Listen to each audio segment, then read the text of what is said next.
श्री गणेशाय नमः. श्री स्वामी समर्थ. आज आपण चौथ्या खंडातल्या उत्तरकांडाचा 34वा सर्ग वाचूया. आपण श्री वाल्मिकी रामायणाच्या शेवटच्या टप्प्यात पोहोचलो आहोत. हे रामायण जास्तीत जास्त लोकांपर्यंत शेअर करा, लाईक करा, सबस्क्राईब करा आणि बेल आयकन क्लिक करून कमेंटमध्ये जय श्रीराम लिहायला विसरू नका. त्यामुळे आलेला प्रत्येक व्हिडिओ तुमच्यापर्यंत वेळेत पोहोचेल. आता आपण 34वा सर्ग वाचूया. त्यानंतर महातेजस्वी श्रीरामांनी मुनिश्रेष्ठ अगस्त्यांना प्रणाम करून मनपूर्वक विस्मयपूर्वक विचारले, भगवान द्विजश्रेष्ठा, जेव्हा क्रूर निशाचर रावण पृथ्वीवर विजय मिळवीत संचार करीत होता तेव्हा इथले सर्व लोक शौर्यादी गुणांनी शून्य झाले होते काय? का त्या दिवसात इथं कुणीही क्षत्रिय नरेश अथवा क्षत्रियेतर राजा अधिक बलवान नव्हता की ज्यामुळं या भूतलावर येऊनही राक्षसराज रावणाला पराजित वा अपमानित व्हावं लागलं नाही का? त्यावेळी सर्वच राजे पराक्रमशून्य तसंच अस्त्रज्ञानात हीन होते आणि त्यामुळं त्या बहुसंख्य श्रेष्ठ नरपालांना रावणाकडून पराभूत व्हावं लागलं. श्रीरामांचे हे बोलणे ऐकून भगवान अगस्त्य मुनी जोरजोरात हसू लागले आणि ज्याप्रमाणे ब्रह्मदेवांनी महादेवांना काही सांगावे त्याप्रमाणे ते श्रीरामचंद्रांना म्हणाले, पृथ्वीराज भूपाल शिरोमणी श्रीरामा, सांगतो ते ऐका. अशा प्रकारे सर्व राजांना त्रस्त आणि पराभूत करणारा रावण या पृथ्वीवर संचार करू लागला. हिंडता हिंडता तो स्वर्गपुरी अमरावतीप्रमाणे उजळ अशा माहिष्मती नावाच्या नगरात गेला की जेथे अग्निदेव सदैव वास करीत असे. त्या अग्निदेवाच्या प्रभावाने तेथे अग्निसारखाच तेजस्वी अर्जुन नावाचा राजा राज्य करीत होता. त्याच्या राज्यकालात कुशांनी संपन्न अशा अग्निकुंडात अग्निदेव नित्य वास करीत असे. ज्या दिवशी रावण तिथे पोहोचला त्या दिवशी बलवान हय राजा अर्जुन आपल्या स्त्रियांसह नर्मदा नदीत जलक्रीडा करण्यासाठी गेला होता. त्याच दिवशी रावण माहिष्मतीपुरीत आला. तेथे येऊन राक्षसराज रावणाने राजाच्या मंत्र्यांना विचारले, मंत्र्यांनो, सत्वर आणि नीटपणानं सांगा, राजा अर्जुन कुठं आहे? मी रावण आहे आणि तुमच्या महाराजाशी युद्ध करण्यासाठी इथं आलो आहे.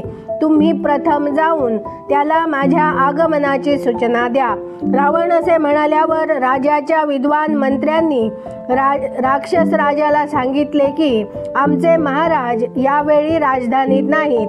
पूरवासींच्या तोंडून राजा अर्जुन बाहेर गेल्याचे वृत्त ऐकून विश्रवापुत्र रावण तेथून निघून हिमालयासारख्या विशाल विंध्यगिरीवर आला. तो इतका उंच होता की त्याचे शिखर ढगात समाविष्ट झाले आहे असे वाटत होते. तो पर्वत पृथ्वी फोडून वर आला आहे असे भासत होते. विंध्याची गगनचुंबी शिखरे आकाशात रेघ ओढीत आहेत असे वाटत होते. रावणाने तो महान शैल पाहिला.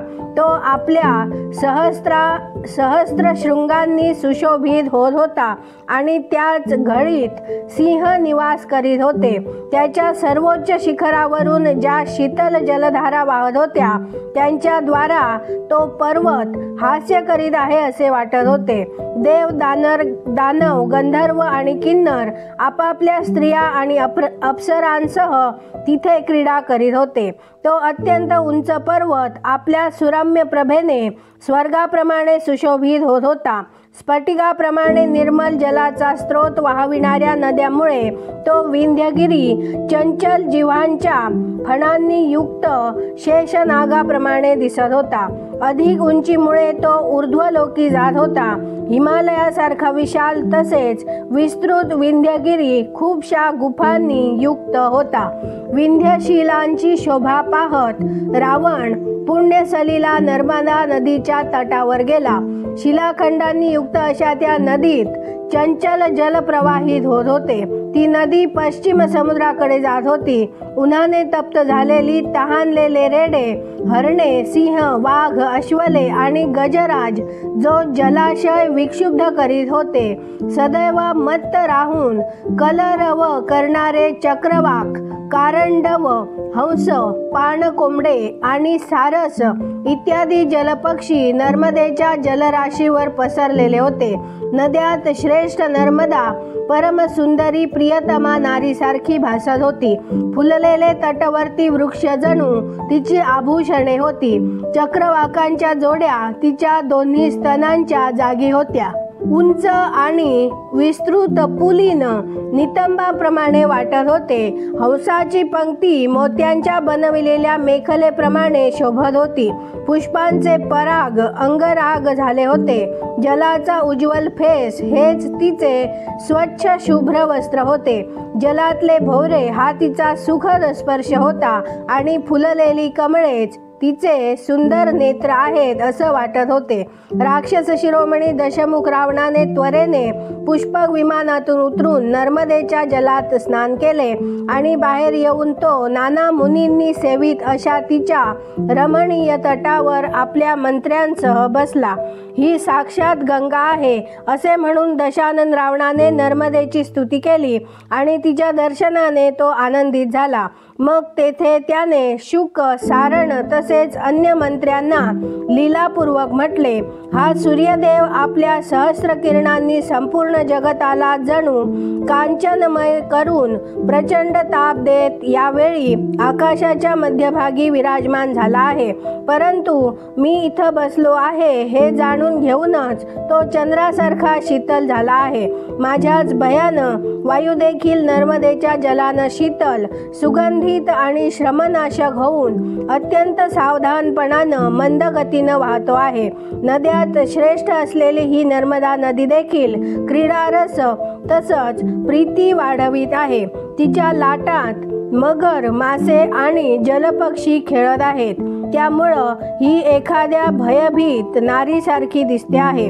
तुम्ही लोकही युद्धस्थळी इंद्रतुल्य पराक्रमी नरेशांकडून घायाळ झालेले आहात आणि रक्तानं असे न्हालेले आहात की तुमच्या अंगावर रक्तचंदनाचा लेप दिल्यासारखा दिसतो आहे.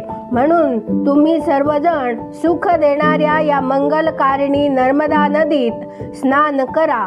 ज्याप्रमाणे सर्व भौमादी महान दिग्गज मत्त होऊन गंगेत प्रवेश करतात तसा तुम्ही नर्मदेत प्रवेश करा. या महानदीत स्नान केल्यावर तुम्ही पापमुक्त व्हाल. मीही आज शरद ऋतूच्या चंद्राप्रमाणे उज्ज्वल अशा नर्मदेच्या तटावर हळूहळू जटाजूटधारी महादेवांना फुलांचा उपहार समर्पित करीन. रावण असे म्हणाल्यावर प्रहस्त, शुक, सारण, महोदर आणि धूम्राक्षाने नर्मदेत स्नान केले. रावणाच्या सेनेतल्या हत्तींनी नर्मदा नदीत उतरून तिचे जल घुसळून टाकले. जणू वामन, अंजन, पद्म इत्यादी मोठमोठ्या दिग्गजांनी गंगेचेच जल विक्षुब्ध करून टाकले असे ते दृश्य होते. त्यानंतर ते महाबली राक्षस नर्मदेत स्नान करून बाहेर आले आणि रावणाच्या शिवपूजनासाठी फुले गोळा करू लागले. श्वेत ढगांप्रमाणे शुभ्र तसेच मनोरम नर्मदेच्या पुळणीवर त्या राक्षसांनी 2च घटकात फुलांचा डोंगरासारखा ढीग जमा केला. अशा प्रकारे पुष्पसंचय झाल्यावर राक्षसराज रावण स्वतः स्नान करण्यासाठी नर्मदा नदीत उतरला. जणू कोणी महान गजराजच गंगेत अवगाहन करण्यासाठी घुसावा असे वाटले. तेथे विधिपूर्वक स्नान करून रावणाने परम उत्तम जपनीय मंत्राचा जप केला. त्यानंतर तो नर्मदेच्या पाण्यातून बाहेर आला. मग भिजलेले कपडे काढून त्याने श्वेत वस्त्र धारण केले. त्यानंतर तो हात जोडून महादेवांच्या पूजेसाठी निघाला. त्यावेळी इतर सर्व राक्षसही त्याच्या मागे निघाले. जणू मूर्तिमान पर्वतच रावणाच्या गतीच्या अधीन होऊन ओढले जात होते. राक्षसराज रावण जेथे जेथे जात असे तेथे तेथे एक सुवर्ण रत्नमय शिवलिंग आपल्याबरोबर घेऊन जात असे. रावणाने वाळूच्या वेदीवर ते शिवलिंग स्थापित केले आणि चंदन तसेच अमृताप्रमाणे सुगंध असलेल्या पुष्पांनी त्याचे पूजन केले, जे आपल्या ललाटावर चंद्रकिरणांना आभूषणे म्हणून धारण करतात, जे सत्पुरुषांची पीडा दूर करतात, तसेच जे भक्तांना मनोवांछित वर देतात. त्या श्रेष्ठ तसेच उत्कृष्ट देव भगवान शंकरांचे यथायोग्य पूजन करून तो निशाचर त्यांच्या समोर गाऊ आणि हात पसरून नाचू लागला. इथे 34वा सर्ग पूर्ण झाला. उद्या आपण 35वा सर्ग वाचूया. धन्यवाद. जय जय श्रीराम.